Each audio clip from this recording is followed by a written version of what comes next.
샬롬, 우리 주 예수님의 이름으로 교우 여러분에게 문안드립니다.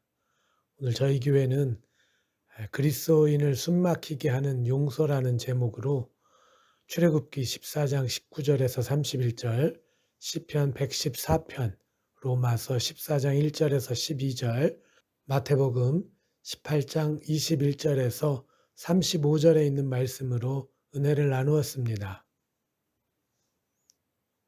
학창 시절 저에게는 아주 싸움을 잘하는 친구가 한 명 있었습니다.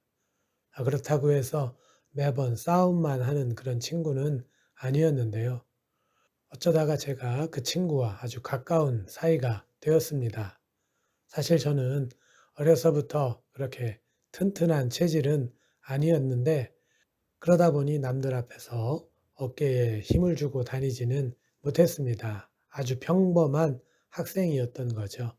그런데 힘이 센 친구가 저에게 생기고부터는 왠지 저도 모르게 어깨에 힘이 들어가더군요.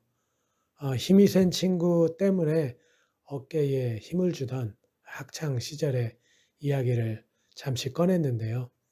이런 저의 학창 시절 에피소드를 말씀드리는 이유는 오늘 마태복음에 있는 베드로가 저와 아주 닮았다는 생각이 들었기 때문입니다. 오늘 베드로가 예수님께 형제가 내게 죄를 범하면 몇 번이나 용서해 주리이까? 7번까지 하오리까? 라고 질문하고 있습니다. 베드로가 이런 질문을 하게 된 이면을 살펴보면 베드로가 그리스도 예수님과 함께 하면서 기고만장해졌다고 하는 것을 우리가 알 수가 있습니다. 왜냐하면 당시 랍비들도 용서에 관해서 3번까지 용서하라고 가르치고 있었는데 베드로는 오늘 7번까지 용서를 자랑스럽게 말하고 있기 때문입니다. 다시 말해서 자신들이 지금 예수님의 제자들인데 3번은 조금 약하고 7번은 용서해야 되는 것 아니냐고 말하는 것이죠.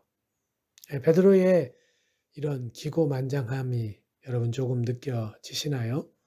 그런데 이런 베드로의 대답에 대해서 예수님께서는 이렇게 말씀하십니다. 7번뿐 아니라 7번을 70번까지라도 할지니라 라고 말이지요. 사실 저나 여러분이나 또 7번을 용서하려고 했던 베드로나 숨이 턱 하고 막혔을 것 같은 예수님의 대답입니다.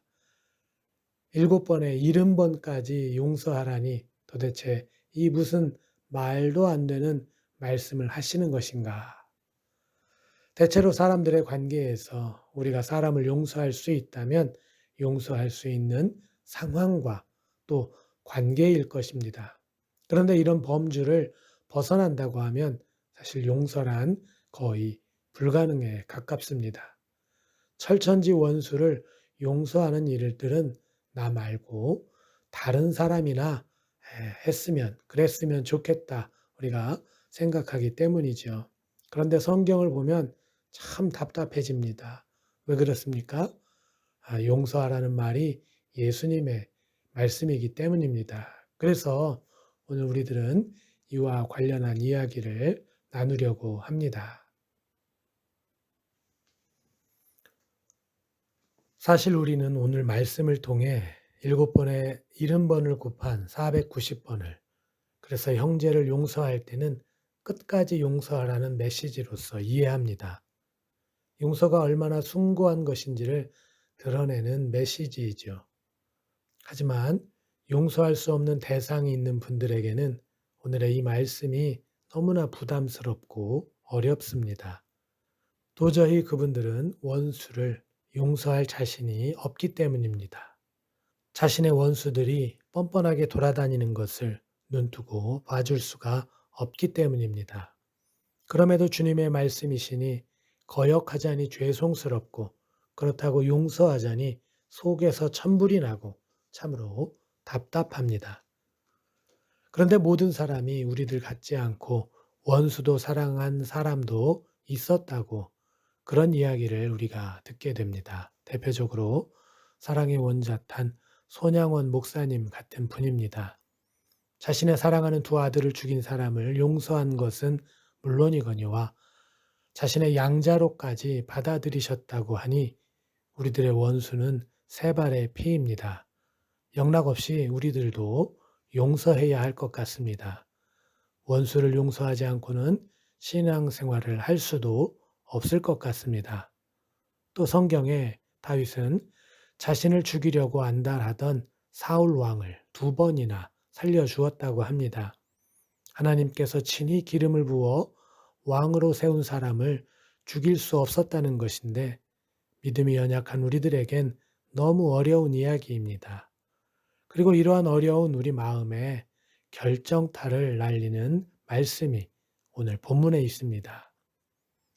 너희가 각각 마음으로부터 형제를 용서하지 아니하면 나의 하늘 아버지께서도 너희에게 이와 같이 하시리라. 우리가 원수를 용서하지 않으면 구원도 물 건너가는 것처럼 들립니다. 그렇다면 지금까지 우리가 정말 열심히 신앙생활을 해왔는데 우리가 구원도 받을 수가 없다니. 예수 이름을 믿기만 하라고 하셨는데 알고 보니 그런 것도 아니라는 생각마저 듭니다. 아마도 예수님께서는 원수를 사랑하라고까지 하셨으니 원수를 용서하는 것 정도는 아무것도 아닌가 보다 하는 생각도 들죠. 하지만 오늘 우리는 이 말씀을 잘 묵상해야 할 것 같습니다. 왜냐하면 오늘 7번을 70번까지라도 용서하라는 말씀은 예수님의 비유의 말씀으로 이어지고 있기 때문인데요. 그 비유는 이렇게 이어집니다. 그러므로 천국은 그 종들과 결산하려 하던 어떤 임금과 같으니 베드로가 기고만장하게 7번이라도 용서해야 하는 것 아니냐고 물을 때 예수님은 천국의 비유를 들고 계시기 때문입니다. 용서와 관련한 질문을 천국의 이야기로 전환하신 것입니다. 우리들은 용서에 초점을 맞추다 보니 이러한 사실을 종종 잃어버렸던 것 같습니다. 말씀을 상고할 때에 주님이 천국의 이야기로 전환하신 이유가 있겠죠. 사람들 사이의 용서는 랍비들이 가르치는 것처럼 3번도 또 베드로의 7번도 의미가 있겠지만 예수님께서는 용서에 관한 그보다 더 본질적인 것을 가르쳐 주시기를 원했다고 우리는 성경 말씀을 이해할 수가 있습니다. 그래서 우리가 예수님의 이 비유의 말씀을 조금 더 자세히 살펴보면 천국에서 임금이신 하나님은 모든 것을 용서하실 수 있는 분이라는 것을 우리로 알게 합니다. 어떤 사람이 1만 달란트를 임금에게 빚졌는데 그 빚은 사람이 도저히 갚을 수 없는 금액으로 그려지고 있기 때문인데요. 그때 가족을 포함한 모든 것을 팔아 빚을 갚으라는 임금의 명령에 빚을 진 자가 이렇게 임금에게 자비를 구합니다. 내게 참으소서 다 갚으리이다. 빚을 진 자의 그 말에 임금은 그 사람을 불쌍히 여기셨다고 합니다. 그리고 그 빚을 탕감해 주었다고 하는데요. 여기서 바로 우리가 주목하는 점이 바로 빚을 진 자가 임금에게 간절히 부탁하고 있다는 것입니다. 갚을 수 없는 엄청난 금액이지만 갚겠다고 말하고 있다는 것입니다. 그리고 임금이 이 빚진 자의 말에 반응했다는 것이죠. 그 반응은 놀랍게도 빚을 탕감하는 은혜였습니다. 여러분, 이 말은 성경의 진리죠. 만일 우리가 우리 죄를 자백하면 그는 미쁘시고 의로우사 우리 죄를 사하시며 우리를 모든 불의에서 깨끗하게 하실 것이요. 그런데 사실 여러분 우리들은 어떻습니까? 임금으로부터 엄청난 빚을 탕감받았지만 자신에게 빚진 사람은 용서할 수 없었던 사람과 같지 않습니까? 이것이 사실 우리들의 모습입니다. 인간들의 모습입니다. 오늘 베드로가 예수님께 자신 있게 7번 정도 용서하면 되겠냐고 물을 때 예수님께서 끝까지 용서할 것을 강조하신 것은 인간의 연약함을 그대로 드러내고 계신 것입니다. 끝까지 용서할 수 있는 분은 하나님밖에 없음을 알게 하는 것이지요. 3번이든 7번이든 490번이든 결국 사람은 할 수 있을 만큼만 용서합니다. 그러므로 임금에게 큰 빚을 탕감받고서도 적은 빚을 진 사람을 용서하지 못하는 파렴치한 사람이 바로 우리들이라는 의미입니다. 이제 우리는 조금 더 이 비유를 들여다봐야 합니다. 아직도 의문이 시원하게 풀리지 않았기 때문인데요. 왜냐하면 우리 마음에 남긴 결정타가 여전히 해결되지 않았습니다. 너희가 각각 마음으로부터 형제를 용서하지 아니하면 나의 하늘 아버지께서도 너희에게 이와 같이 하시리라. 그럼에도 우리들이 용서하지 않으면 하나님도 우리를 용서하지 않을 것이라고 이해되기 때문입니다. 그러나 다시 한번 비유를 들여다 보십시오. 임금으로부터 큰 빚을 탕감받은 사람은 자신이 타인과 맺었던 관계가 얼마나 사소한 것이었는지를 깨닫지 못했습니다. 정말 중요한 관계는 임금과의 관계였던 것입니다. 타인과의 사소한 관계는 결국 임금과의 궁극적인 관계에 파국을 불러왔습니다. 자신이 받았고 누린 은혜를 망각했기 때문입니다. 이 중요한 사실을 망각하고 자신의 이익속만 챙기려고 했던 임금으로부터 빚을 졌던 사람, 이 사람의 마음에 문제가 많았던 것을 오늘 우리들이 확인할 수가 있는데요. 우리들이 세상 모든 일과 관계보다 하나님과의 관계를 더 중요하게 여길 때 우리는 비로소 구원을 누릴 수가 있을 것입니다. 사랑하는 교우 여러분, 우리가 하고 있는 신앙생활은 신앙의 연속이라 말씀드리겠습니다. 그리스도인이 되었기 때문에 하게 되는 일들이 신앙생활이 아니라 믿음으로 바라보고, 믿음으로 듣고, 믿음으로 생각하고, 믿음으로 행동하는 것을 말하는 것이라고 말씀드리겠습니다. 우리들이 성경에서 만나는 용서라는 주제도 사실 신앙생활 가운데 나타나는 덕목입니다. 우리가 하나님의 한량없는 사랑을 받았기 때문에 우리의 대적자들에게 무조건적으로 용서를 행하는 것이 아니라 거기에는 신앙적인 판단과 결단이 함께 한다는 것입니다.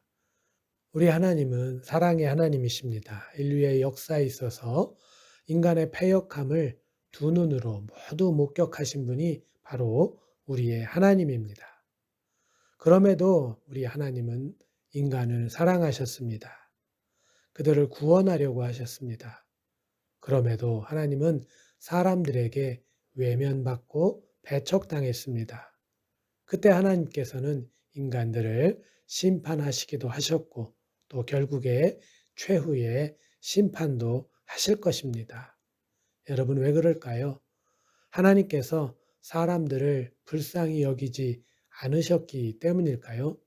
아닙니다. 자신들의 죄를 하나님 앞에서 사람들이 회개하지 않았기 때문입니다. 그러나 하나님 앞에서 자신의 죄악을 낱낱이 아뢰는 사람들은 그 어느 누구라도 죄의 용서함을 받는다고 성경은 말하고 있습니다.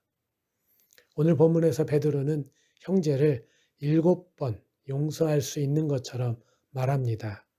그러나 그 이면을 생각해 보면 여러분 무척 교만합니다. 그래, 네가 나한테 그렇게 나쁜 짓을 했어? 하지만 나는 너를 7번은 용서해 줄 거야. 어디 계속 나에게 어떻게 하는지 두고 보자. 여러분, 용서를 3번 하고 7번 한다는 것은 그 이후에는 용서하지 않겠다는 말과도 같습니다. 그러면서도 자신이 3번은, 7번은 용서했으니 스스로는 참 훌륭하다고 생각하게 되는 것이죠. 그러나 주님은 우리의 마음을 들여다보십니다. 우리의 진면목을 확인하게 합니다. 너 끝까지 용서할 수 있어? 네가 용서할 수 없는 것도 용서할 수 있어. 그래, 할 수 없잖아. 그러나 하나님을 봐라. 그렇게 흉악한 자들도 용서하시는 분이 바로 하나님이시야. 그분 앞에 죄를 회개하기만 한다면 그들을 불쌍히 여기시고 용서해 주신단다. 이런 하나님의 마음을 여러분 깨닫게 되는 것이 신앙의 한 모습입니다.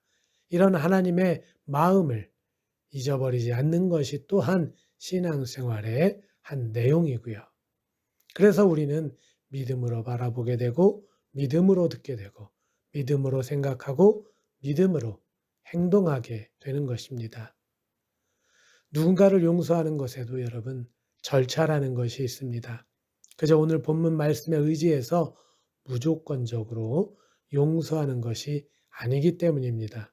진심으로 나에게 잘못한 일에 대해 용서를 구할 때 우리는 지극히 큰 죄악에서 구원하시고 용서하신 우리 하나님을 의지하고 바라면서 그 사람에게 자비를 베풀 수가 있는 것입니다.